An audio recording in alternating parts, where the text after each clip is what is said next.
बंदी छोड़ सतगुरु रामपाल जी महाराज की जय। सत साहिब भगत जी, मैं परमात्मा से नाम दीक्षा मार्च 2020 में ली थी। अभी तक तो मेरे साथ कोई ऐसी प्रॉब्लम नहीं आई।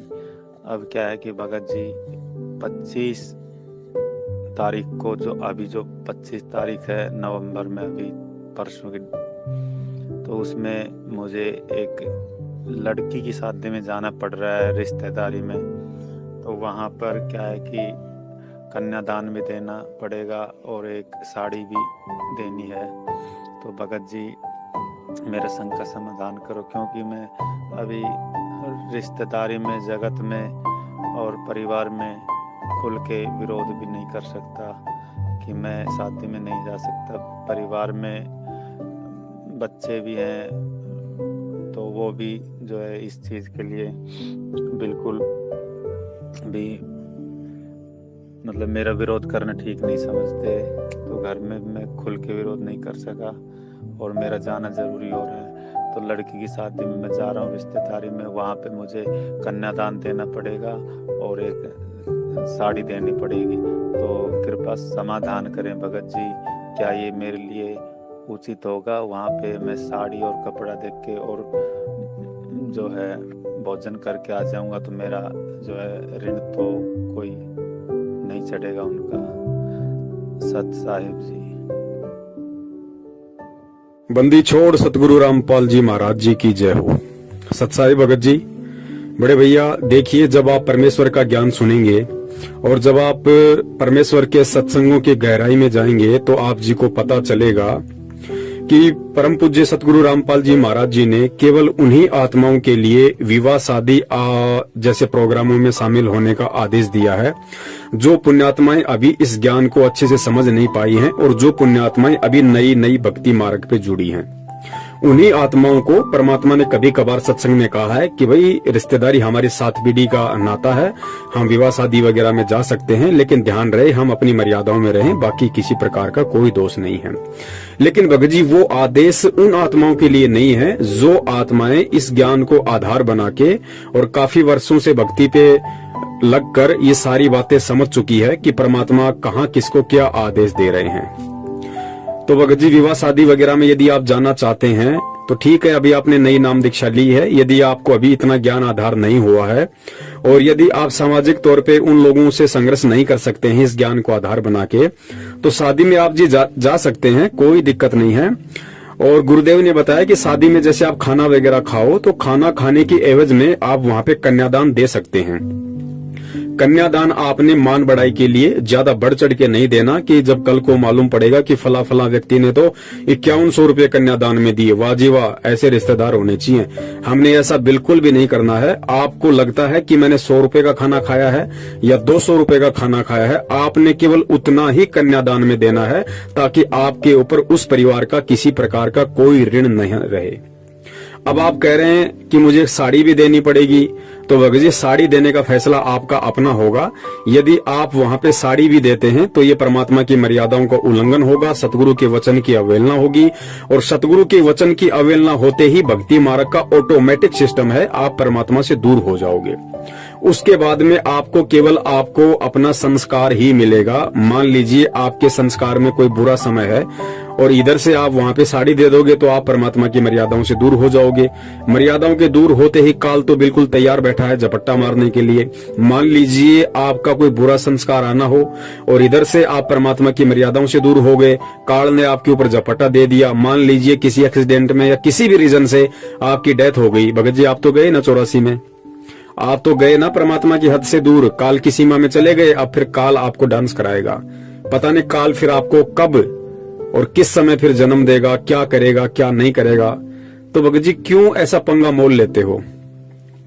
अरे हम सतलोक क्या खाक जाएंगे जब हम इन छोटी छोटी बातों से हम घर वालों का, परिवार वालों का, आड़ोसी पाड़ोसियों का, समाज वालों का संघर्ष तक करने के लिए तैयार नहीं है, तो सतलोक क्या हम खाक जाएंगे?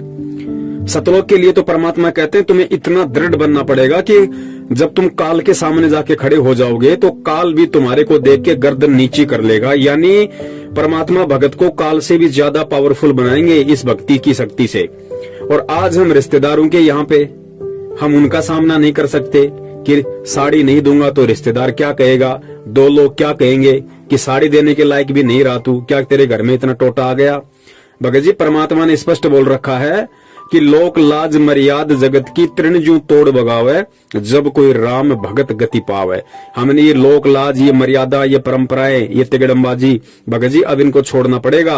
अब हम बच्चे नहीं हैं और ये कोई 650 साल पहले वाला टाइम नहीं है। आज परमात्मा ने खुल के अपना मूल ज्ञान दे दिया, बरसात कर दी अपने ज्ञान की। अब भी यदि कोई इस ज्ञान को आधार बना के संघर्ष नहीं करता है, डट के भक्ति नहीं करता है, तो भगत जी फिर वो आत्मा सतलोक जाने के लायक नहीं है, अधिकारी नहीं है।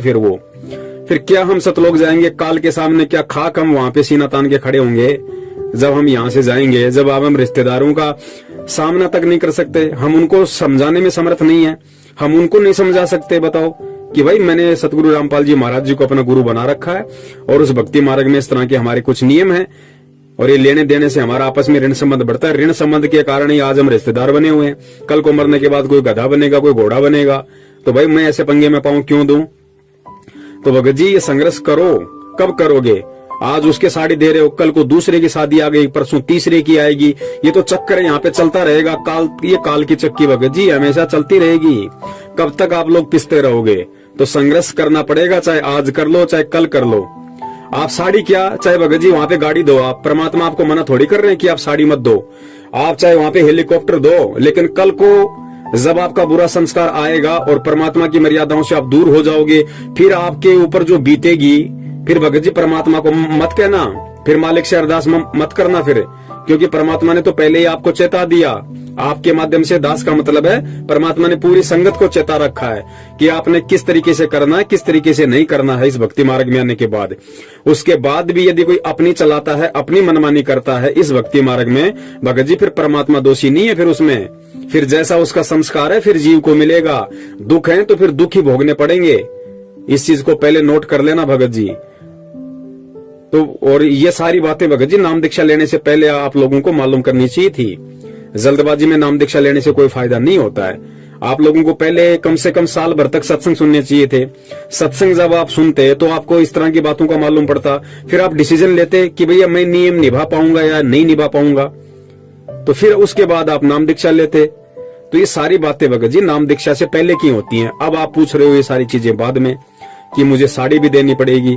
भैया चाहे साड़ी दो चाहे गाड़ी दो, परमात्मा मना नहीं करेगा, ना आपका हाथ पकड़ेगा उस समय। लेकिन जब परमात्मा के शरण से दूर होने के कारण और जब आपका ऐसा कोई संस्कार आ गया और जब दुर्गतियां शुरू होंगी, भगत जी उस समय परमात्मा को मत कहना, उस समय फिर आपको अपना संस्कार ही मिलेगा। तो ये सारी बातें आप लोगों को पहले सोचनी पड़ेंगी। अब परमात्मा हर एक व्यक्ति को थोड़े भगत जी समझाएगा, सारी चीजें बताएगा। अब इस ज्ञान को समझ के खुद ने संघर्ष करना पड़ेगा, खुद ने आगे बढ़ना पड़ेगा। और जो इतना सा संघर्ष नहीं कर पा रहा, भगत जी सतलोक क्या खाक जाएंगे फिर हम बड़े भाई। ये विचार करने की बात है। परमात्मा तो यहाँ से सब कुछ छुड़वाने की तैयारी कर रहे हैं और हम एक थोड़ी सी लोकलाज को नहीं छोड़ पा रहे कि रिश्तेदार क्या कहेंगे, वहां पे जो और लोग आएंगे वो क्या कहेंगे। भगत जी सोचो, विचार करो। समय नहीं है परमात्मा के पास में भगत जी। ये मिनटों में समय जा रहा है हमारा, निकल रहा भगत जी, हमें मालूम भी नहीं पड़ रहा। हम सोच रहे हैं हम गुरुजी की शरण में और गलतियां कर करके हम बैठे हुए हैं, मर्यादा तोड़ के बैठे हुए हैं और सोच रहे हैं हम गुरुजी की शरण में। और कल को काल झपट्टा मार ले जाएगा, आपको देख के या किसी ऐसे व्यक्ति को देख के उसके आड़ोसी पड़ोसी और गुरुजी से नफरत करेंगे कि ये तो रामपाल जी का चेला था, फिर इसके साथ ऐसा क्यों हो गया। अब उनको थोड़े पता है कि रामपाल जी का चेला था या फिर ये काल का चेला था, ये कब का मर्यादा तोड़ के बैठा हुआ, उसमें रामपाल जी क्या करेंगे भाई। तो भगत जी सोचो, समझो, विचार करो। हिम्मत करनी पड़ेगी, चाहे आज कर लो चाहे कल कर लो। और ये छोटी छोटी बातें तो बहुत ही तो कॉमन सेंस की बातें हैं भैया। ये बातें तो आपको समझ में आ जानी चाहिए कि भाई ऋण संबंध के कारण ही तो हम यहाँ पे फंसे पड़े हैं। कितनी बार बताया गुरुदेव ने कि भैया एक लेवा एक देवा दूतम, कोई किसी का पिता निपुतम। ऋण संबंध जुड़ा सब नाता, अंत समय सब बारह बाटा। ठीक है, आप शादी में जाओगे, आपने खाना खाया, खाने की एवज में आपने वहां पे कन्यादान में पैसे दे दिए, आपका हिसाब किताब पूरा।